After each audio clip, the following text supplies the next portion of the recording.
آپ کو پتہ ہے جتنے ٹیلی ویژن پہ آئے ہیں سیاستدان، انہوں نے پٹیوں کے بغیر اپنے زخم ویڈیو والوں کو، کیونکہ اگر پٹی اوپر آ جائے تو کیسے پتہ چلے؟ عوام بھی تو بدگمانیاں کرتے ہیں نا، خالی پٹی ہوگی تو کہیں گے ڈرامہ ہے اندر کچھ نہیں ہے۔ انہوں نے بھی کہا جناب ہم نے پٹی وٹی نہیں کروائی، ہم پہلے دکھانے آئے ہیں کہ عمران کو دکھائیں یہ علی نے کیا کیا، کیا کر دیا علی۔ یہ فکر سنے تو عمران مسکرائے اور انہی کا بھیجا ہوا پتھر واپس پھینکا، کہا اب علی کی شکایت کرتے ہو، بچہ جو ہوا۔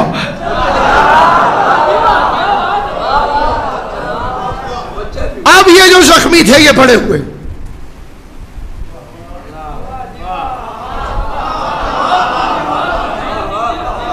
علی کی دشمنی تو بچپن میں وہ ضمیر میں گوندھ گئی، پتہ بچپن کی لڑائیاں جوانی کے بغض بن جاتے ہیں۔ اب ابتدا میں یہ لڑائی ہو گئی تو علی کی دشمنی کا بیج پڑ گیا۔ اب میں تیزی سے گزروں گا، آپ دیکھیے گا، بزرگوں سے دعا لے کے، بیج پڑ گیا علی سے دشمنی کا۔ یہی کافر بڑے ہوئے رسول نے نبوت کا اعلان کر دیا۔ ان زخمیوں نے چاہا کہ نبی کو رات میں بستر پہ قتل کر دیں، نبی چلے گئے اور اسی بستر پر آ کر علی سو گئے۔ پہلے بغض کا بیج صاحب کوپل نکل آئی۔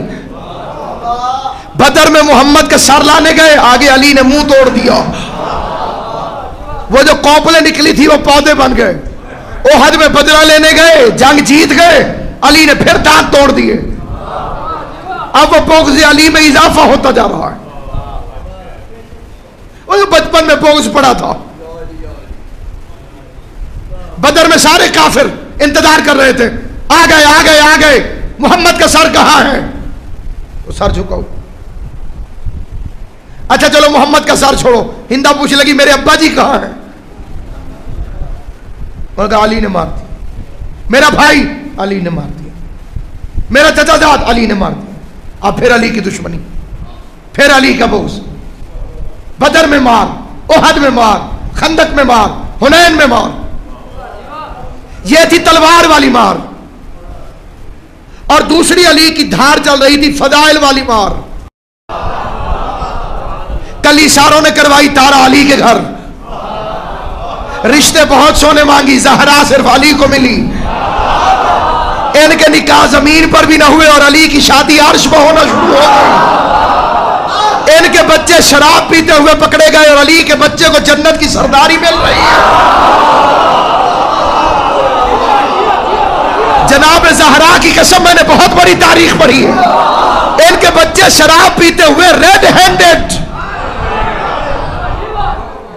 بھول گئے جب باپ نے غصے میں آ کے مارنا چاہا، شراب پیتا ہے، اور بیٹے نے باپ کی کلائی پکڑ لی، کہا پی ہے سزا وہ دے جو خود کبھی نہ پیے۔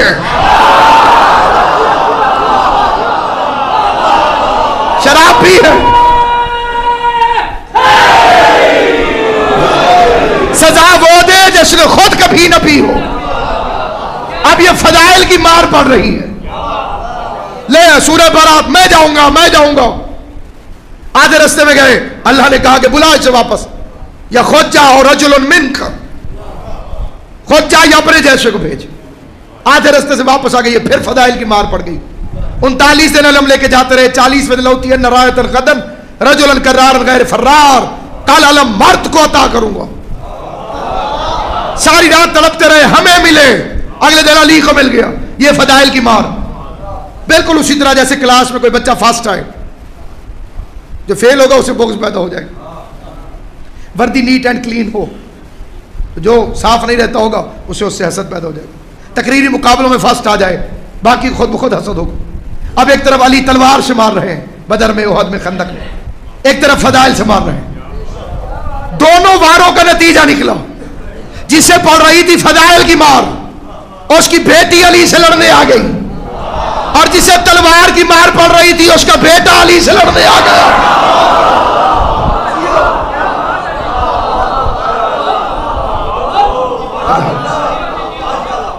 اور پڑھو علی کا بیان، فرماتے ہیں اگر دین نہ ہوتا، علی فرماتے ہیں اگر دین نہ ہوتا تو ابو طالب کا بیٹا دنیا کا سب سے چالاک آدمی ہوتا۔ علی کو دین کا خیال، علی دین چاہتا ہے. یہ تخت خلافت پر بیٹھے اور پہلا سرکاری آرڈر علی کی طرف سے، پہلا آرڈر سرکاری حکم، میں شام کے گورنر کو معطل کرتا ہوں. مخلص ساتھیوں نے منت کی، یا علی تھوڑی دیر رہنے دیجئے، سیاست کا تقاضا ہے، مصلحت کا تقاضا ہے، تھوڑی حکومت مضبوط ہو جائے پھر دیکھ لیں گے. سنو گے علی نے کیا جواب دیا؟ فرمایا حکومت عادل کے ساتھ ورنہ گوشہ نشینی.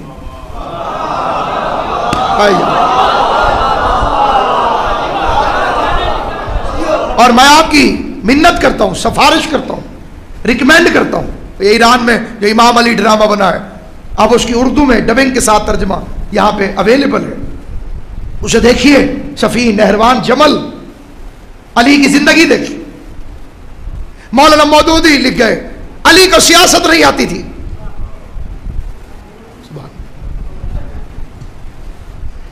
افطاری کی دعوت پہ آپ مجھے بلائیں کہ مولانا آپ ہمارے پاس افطار کیجیے. یا افطار کا ٹائم کیا ہے؟ اب تک تو یاد ہو جانا تھے 6:10 اور میں پہنچ گیا 5 بجے. اخلاقیات کا تقاضا کہ صرف کھانا تھوڑی ہے، بیٹھیں گے کوئی تھوڑی سلام دعا بات چیت گپ شپ کریں. 5 بجے پہنچ گیا، 1 گھنٹہ 10 منٹ رہتے تھے. روزے سے تھا، میرے ساتھ 2-3 اور حضرات تھے، انہیں بھی روزہ تھا. سارے ہم سکون سے بیٹھ گئے. سامنے ٹیبل سج گئی، روح افزا، کٹے ہوئے خربوزے، تربوز، شربت، پکوڑے، سموسے، دہی بلے. دیکھتے دیکھتے میز بھر گیا اور ٹائم ہو گیا تو 5:30. لیکن میں یوں ہی بیٹھا، کیسے کھاؤں؟ 6:10 پہ کھاؤں گا نا. تو صاحب خانہ کے انوائٹڈ 5-6 بندے اور آ گئے. ان میں 2-3 بندوں کو روزہ نہیں تھا، اور وہ ٹیبل پر پیل پڑے. شربت ختم، لو یہ پکوڑے ختم، اور یہ دہی بلے ختم، اور یہ سب کچھ ختم. 6 بجے انہوں نے میز صاف کر دی.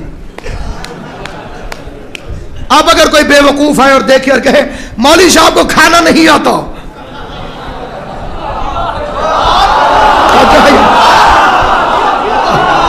صاحبان عقل کی توجہ چاہتا ہوں.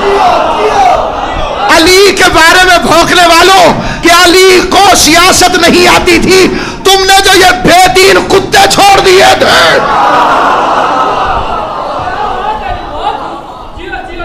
انہوں نے نوچا دین اسلام. یہ علی کو اقتدار ملا لیکن یہ کوئی تجربہ کامیاب نہیں ہوا. تو علی سے پہلے تم نے کنہیں بٹھایا ہوا تھا، جنہوں نے خود پڑھی نہ پڑھنے کے لیے حکم دیا، نہ روزہ رکھا نہ رکھنے کے لیے حکم دیا، جو مسجدوں میں تماشے کراتے تھے، جو قرآن کے ساتھ مذاق کرتے تھے. اب ان پر آیا علی جیسا حکمران تو وہ انہیں سوٹ ہی نہیں کیا. اٹھ کھڑے ہوئے علی سے لڑنے کے لیے. کوئی ادھر سے اٹھ کھڑا ہوا، کوئی ادھر سے اٹھ کھڑا ہوا، کوئی ادھر سے اٹھ کھڑا ہوا. کائنات کے سب سے شہین ترین انسان تو علی ہے کہ جو اتنا سروائیو کر گیا، جس کا پیغام آج پہنچ گیا. اور آج علی کا علم ان جاہلوں کی موت ہے. یہ فلاں علی کے برابر، فلاں علی کے برابر. تو لاؤ کون سی صفت ہے جس میں علی کے برابر؟ تخت وہ تو فرعون کے پاس بھی تھا، خزانہ وہ تو قارون کے پاس بھی تھا، تلوار وہ تو نمرود کے پاس بھی تھی. اللہ چنتا ہے یا شجاعت پر یا علم پر. علی کے مقابلے پر کوئی ایک بہادر دکھاؤ اور علی کے مقابلے پر کوئی ایک عالم دکھاؤ. کون ہے؟ کارلائل کو کہنا پڑا جب دنیا تخت کے پیچھے دوڑ رہی تھی، علی مسجد نبوی کے کونے میں بیٹھ کر علم کی دنیا تخلیق کر رہا تھا.